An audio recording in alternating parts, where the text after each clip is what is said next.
Berarti boleh nih diendoskan di sini Pak Ustadz. Boleh tahun depan aja ya. Oh, tahun depan lama sekali ya Pak Ustadz ya. Assalamualaikum warahmatullahi wabarakatuh. Kembali lagi dalam konten Takjilwan, tanya jawab interaktif Liubudiyah with Al Asram.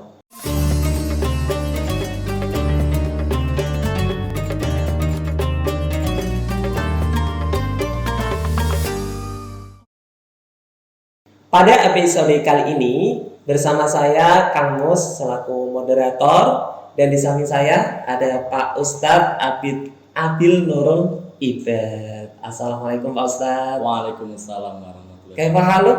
Khair, alhamdulillah. Alhamdulillahirabbil alamin. Oke, Pak Ustadz, sebelum kita masuk ke pertanyaan dari netizen, ini Pak Ustadz asalnya dari mana ya? Saya asal dari Pekalongan. Oh, Pekalongan. Pengusaha bedek ya Pak Ustadz? Insya Allah. Oh, insya Allah. Lumayan nih, mau teheran ya Pak Ustadz. Saya dikirimi bedeknya boleh ini Pak Ustadz. Boleh. Oke. Berarti boleh nih diendoskan di sini Pak Ustadz. Boleh tahun depan aja ya. Oh, tahun depan lama sekali ya Pak Ustadz ya. Ya. Oke. Bagaimana Ustadz? Sudah siap? Insya Allah siap. Oke. Ini ada pertanyaan dari netizen Pak Ustadz terkait puasa ini Pak Ustadz. Nah, ini pas sekali ya dalam acara puasa Ramadan ya, dalam waktu-waktu puasa Ramadan. Pertanyaannya cocok sekali. Jadi pertanyaan ini dari Kang Hafid Ardiansyah. Nah, kita sebutkan karena kan kalau di pondok itu biasanya panggilannya Kang ya. Ini Kang Hafid Ardiansyah. Pertanyaan seperti Pak Ustadz. Mau tanya Min, mumpung bulan puasa nadar itu wajib. Nah, puasa sepanjang tahun atau 1 tahun full atau puasa dar itu haram. Si Sail menyatakan seperti itu. Terus kalau misal saya bernadar jika lolos BUMN nanti saya berpuasa 1 tahun full atau puasa dar. Nah, apakah itu tetap dihukumi haram atau wajib Pak Ustadz? Nah, bagaimana Pak Ustadz? Mohon tanggapannya ini, pencerahannya. Ya, baik. Dari pertanyaan Kang Hafid, ada 2 permasalahan yang perlu kita bahas, yaitu tentang puasa dahar dan tentang nadar. Nah, untuk puasa dahar, di dalam soal tadi dikatakan puasa dahar itu hukumnya haram. Sebenarnya hukum puasa dahar itu ada perbedaan pendapat. Ada yang tidak membolehkan dan ada yang membolehkan. Yang tidak membolehkan itu biasa dilabeli dengan hukum makruh, bahkan haram. Dan sedangkan untuk yang membolehkan ya, itu bahkan dihukumi sunnah menurut mazhab kita Imam Syafi'i. Kenapa kok ada perbedaan pendapat di imam-imam mazhab itu? Karena itu berdasarkan hadis Nabi, la soma man soma al abada, yang artinya itu tidak ada puasa bagi orang yang berpuasa secara terus menerus. Dari konteks tersebut, dari konteks hadis tersebut bisa kita ketahui kalau puasa terus menerus itu tidak diperbolehkan. Jadi makanya ada yang berpendapat kalau puasa secara terus menerus itu tidak boleh. Sedangkan kenapa kok Imam Syafi'i itu membolehkan padahal hadisnya tersebut tidak boleh? Karena kata al-abada yang artinya terus menerus itu ditafsiri bahwa orang yang berpuasa secara terus menerus, baik di puasa hari Idul Fitri, Idul Adha maupun hari Tasyrik, itu memang hukumnya haram atau tidak boleh.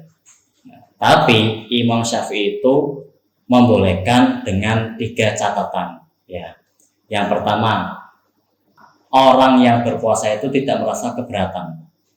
Yang kedua, orang yang berpuasa itu tidak meninggalkan hak dan kewajibannya. Dan yang ketiga, orang berpuasa tetapi mengecualikan puasa di hari-hari yang dilarang, baik puasa hari Idul Fitri, Idul Adha maupun hari Tasyrik. Oke. Nah, contoh ketika orang yang berpuasa tapi kok dia merasa kelaparan atau hingga sakit sampai membahayakan diri kita sendiri, nah itu tidak boleh. Lebih baik tidak puasa. Tidak boleh ya, Mas. Ya, karena itu membahayakan diri sendiri. Atau juga contoh yang kedua itu ketika kita berpuasa terus kita malas bekerja, tidak mau bekerja, tidak mau menafkahi, padahal orang yang menafkahi itu hukumnya wajib. Nah, itu juga tidak boleh karena meninggalkan hak dan kewajibannya.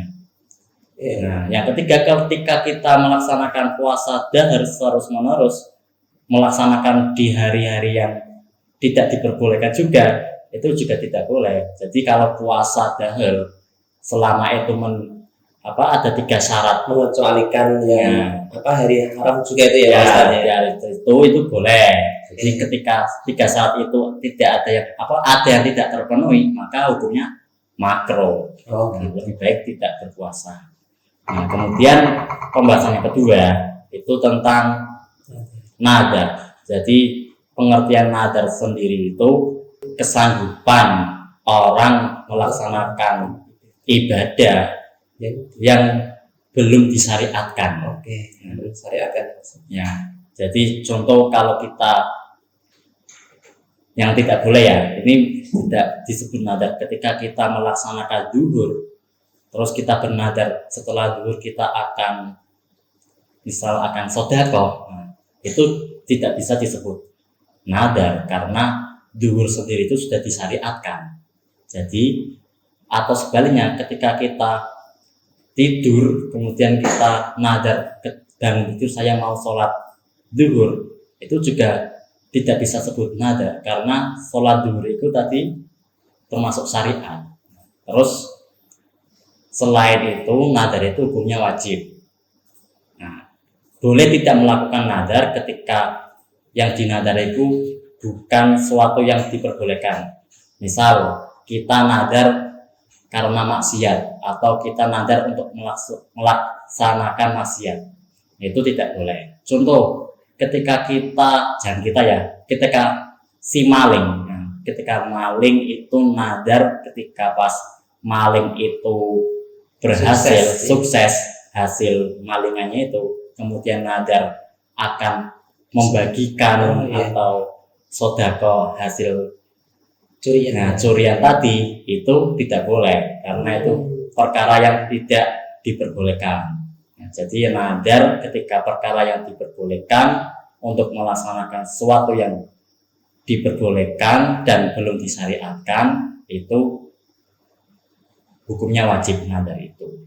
Nah, jadi dilihat dari pertanyaan tadi, ketika Kang Hafid itu bernadar ketika lolos BUMN semoga aja lulus ya. Amin. Ketika Kang Hafid lulus BUMN terus bernadar akan melaksanakan puasa dahar, itu ya boleh, bahkan dihukumi wajib karena hukumnya nadar. Dari puasa sendiri dahar itu dari mazhab Imam Syafi'i itu hukumnya sunnah, dan dari nadarnya sendiri itu hukumnya wajib. Jadi ketika si Sail atau Kang Hafid itu lulus BUMN, jadi wajib melaksanakan puasa dahar.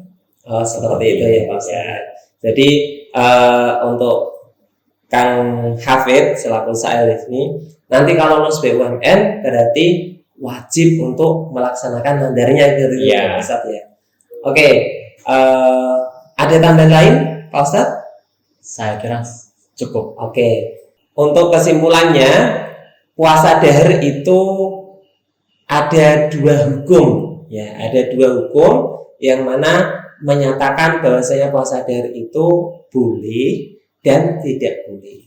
Kalau yang tidak boleh itu menurut Imam Hanafi, begitu ya Pak Ustadz ya, Imam Hanafi.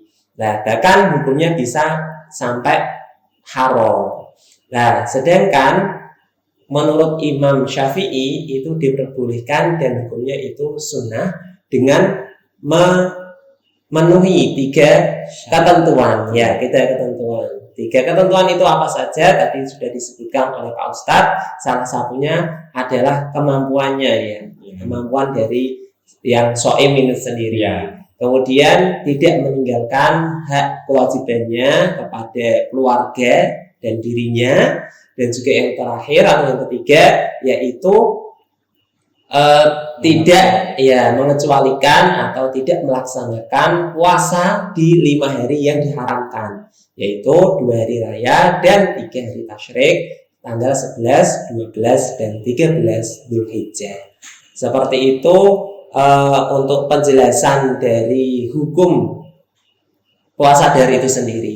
Nah, sedangkan untuk puasa nadar, karena puasa nadar sejatinya itu wajib, maka ketika si sa'il atau kang hafid itu nanti lolos BUMN dan bernadar untuk puasa nadar, nah maka wajib dilaksanakan, karena menurut madhab Syafi'i itu yang mana hukumnya tadi sunnah dan itu nadar itu wajib, maka tidak ada hukum atau keharaman untuk melaksanakan puasa dahr atau sepanjang tahun dengan syarat mengecualikan 5 hari yang diharamkan. Seperti itu penjelasan dari episode kali ini. Semoga bisa bermanfaat bagi kita semua, dan terima kasih Pak Ustadz atas waktunya telah memberikan penjelasan yang sangat luar biasa dan sangat jelas sekali. Semoga nanti si Sa'il juga bisa mengambil jawaban itu sebagai pertimbangan sehingga mantap untuk menjalankannya. Nah, demikian episode Takjil Luar pada kesempatan kali ini. Semoga episode kali ini bisa bermanfaat bagi kita semua, dan jangan lupa untuk tetap menyaksikan episode-episode selanjutnya dari Takjil Luar, tanya jawab interaktif Liubudiyah with Al-Asqaf. Jangan lupa juga untuk tekan tombol like-nya dan tekan tombol subscribe-nya. Oke. Assalamualaikum warahmatullahi wabarakatuh. Waalaikumsalam.